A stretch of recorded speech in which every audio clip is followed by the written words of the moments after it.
Hindi cinema की dream girl जिसको हर कोई पाना चाहता था। हेमा मालिनी को पाने की चाहत तो कई उस वक्त के बड़े सितारों ने की थी, लेकिन उनका दिल अगर आया तो वो थे शादीशुदा एक्टर धर्मेंद्र। हालांकि कतार में उस दौर के 3 बड़े स्टार्स भी शामिल थे जो ड्रीम गर्ल से शादी करना चाहते थे। हेमा मालिनी का परिवार एक स्टार के साथ उनकी शादी करवाने के लिए राजी भी हो गया था, लेकिन हेमा मालिनी की किस्मत में शायद वो स्टार नहीं था, या फिर उस स्टार की किस्मत में हेमा मालिनी नहीं थी। और यही वजह रही कि उन्होंने 1980 में धर्मेंद्र से शादी की और उनके बीच का ये प्यार आज भी ताजे फूल की तरह महक रहा है। हालांकि धर्मेंद्र और हेमा मालिनी को एक दूजे का होने के लिए काफी पापड़ भी बेलने पड़े, राह में बहुत मुश्किलें आई, क्योंकि धर्मेंद्र पहले से ही शादीशुदा थे और वो अपनी पहली पत्नी प्रकाश कौर से तलाक नहीं लेना चाहते थे। उस दौर में लोगों ने हेमा मालिनी को बहुत बुरा भला भी कहा। घर तोड़ने वाली औरत का ठप्पा हेमा मालिनी के माथे पर लग गया, लेकिन इसके बावजूद हेमा मालिनी और धर्मेंद्र के प्यार की डोर कमजोर नहीं हुई। ये वो दौर था जब दोनों को ही हर तरफ से विरोध झेलना पड़ा, लेकिन प्यार सच्चा था और इसलिए आखिरकार इस जोड़े ने धर्म बदलकर विवाह किया। भले ही धर्मेंद्र अब हेमा मालिनी के हो गए हों, लेकिन उन्होंने कभी भी अपने कर्तव्य को नहीं भूला और अपने पिछले परिवार के सारे कर्तव्य पहले की तरह ही निभाते रहे। जब साल 1980 में दोनों ने शादी की थी तो धर्मेंद्र ने हेमा मालिनी के लिए खास तौर पर नया घर खरीदा था और उस घर में ही अपने नए गृहस्थ जीवन की शुरुआत की थी।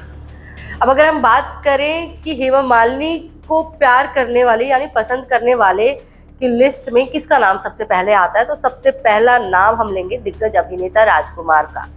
दिग्गज अभिनेता राजकुमार का नाम इस लिस्ट में सबसे पहले आता है। एक वक्त था जब राजकुमार भी हेमा मालिनी की खूबसूरती के दीवाने हो गए थे। उन्होंने हेमा मालिनी को शादी का प्रपोज भी किया था, जिसे हेमा मालिनी ने ठुकरा दिया। हेमा के बाद राजकुमार ने air hostess Anglo Indian Jennifer उर्फ गायत्री राजकुमार के साथ शादी कर ली थी। शादी के बाद राजकुमार के 3 बच्चे हुए। अभिनेता संजीव कुमार भी हेमा मालिनी के बहुत बड़े दीवाने थे, ये बात किसी से छुपी नहीं है। 1970 में संजीव कुमार ने हेमा मालिनी को शादी के लिए प्रपोज किया था। बताया जाता है कि संजीव कुमार हेमा मालिनी के माता पिता से मिलने भी गए थे, लेकिन हेमा मालिनी ने शादी करने से साफ इनकार कर दिया। हेमा मालिनी से इनकार सुनने के बाद उन्होंने किसी से भी शादी नहीं की और 47 साल की उम्र में उनका हार्ट अटैक से निधन हो गया।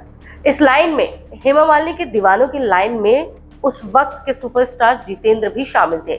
हेमा मालिनी के साथ तो जितेंद्र की शादी भी होने जा रही थी, लेकिन तभी धर्मेंद्र बीच में आ गए। शादी टूटने के बाद जितेंद्र ने एयर होस्टेस शोभा कपूर से शादी कर ली, जिसके बाद उन्होंने बेटी एकता कपूर और बेटे तुषार कपूर को जन्म दिया। हेमा के दीवानों के बीच बाजी मारने वाले धर्मेंद्र ही निकले।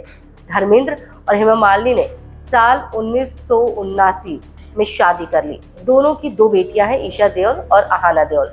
धर्मेंद्र की पहली पत्नी से भी धर्मेंद्र को 4 बच्चे हुए। कुल मिलाकर धर्मेंद्र 6 बच्चों के पिता हैं।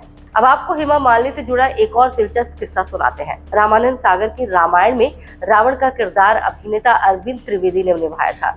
इसके बाद उन्हें घर घर में पहचाना जाने लगा। दरअसल अरविंद त्रिवेदी ने अपने किरदार को इस कदर जिया कि लोग उन्हें असल जिंदगी में भी रावण ही समझते थे। क्या आपको पता है कि अरविंद त्रिवेदी का आमना सामना एक बार हेमा मालिनी से हुआ और उन्होंने ड्रीम गर्ल को 20 थप्पड़ मारे। अरविंद त्रिवेदी यानी रावण ने कई फिल्मों में भी काम किया था। इसमें एक फिल्म ऐसी भी थी जिसकी कहानी रामानंद सागर ने लिखी थी और इस मूवी का निर्देशक उनके बेटे प्रेम सागर ने किया था। 1979 में रिलीज हुई इस फिल्म का नाम हम तेरे आशिक है था, जिसमें हेमा मालिनी यानी ड्रीम गर्ल ने भी अहम भूमिका निभाई थी। साथ ही जितेंद्र और अमजद खान भी फिल्म में थे। आपको ये जानकर हैरानी होगी कि इस फिल्म की शूटिंग के दौरान अरविंद त्रिवेदी ने हेमा मालिनी को 1-2 नहीं बल्कि 20 थप्पड़ जड़े। इस घटना का खुलासा खुद प्रेम सागर ने किया। उन्होंने कहा कि फिल्म में एक ऐसा सीन था जिसमें अरविंद को हेमा मालिनी के गाल पर थप्पड़ मारना था। उस वक्त तक हेमा मालिनी एक बड़ी स्टार बन चुकी थी। ऐसे में अरविंद त्रिवेदी उन्हें देखकर नर्वस हो गए और सही से सीन नहीं कर पा रहे थे। इसके बाद अरविंद को काफी समझाया गया कि वो भूल जाए कि उनके सामने कोई बड़ा स्टार है। इसके बावजूद अरविंद त्रिवेदी को सीन देने में 20 टेक लेने पड़े और ये जो थप्पड़ वाला सीन है वो काफी लोगों को पसंद भी आया, काफी यादगार भी बन गया था।